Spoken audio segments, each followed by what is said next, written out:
we explain the history of Juneteenth. On January 1, 1863, President Abraham Lincoln issued the Emancipation Proclamation, abolishing slavery, but it would take more than 2.5 years for freedom to reach every state.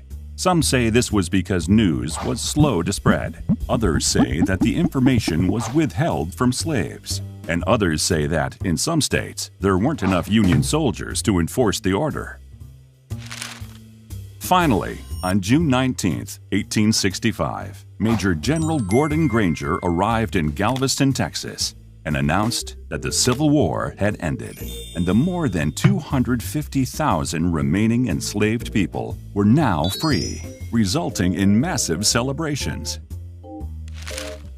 The following year, on June 19th, the first official Juneteenth celebrations took place in Texas. The newly freed African Americans celebrated by dressing up nicely, something they were not allowed to do as slaves, and singing spirituals, dancing, and reading the Emancipation Proclamation aloud.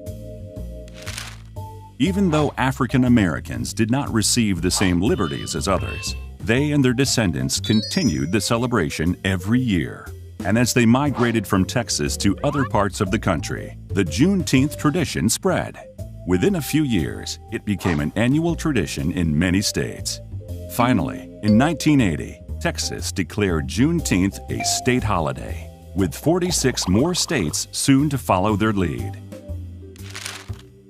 Today, Juneteenth is celebrated by many with family gatherings, festivals, and even parades. It's a day when all Americans can celebrate the beginning of freedom for African Americans, celebrate their culture and achievements, and speak out about the progress left to be made.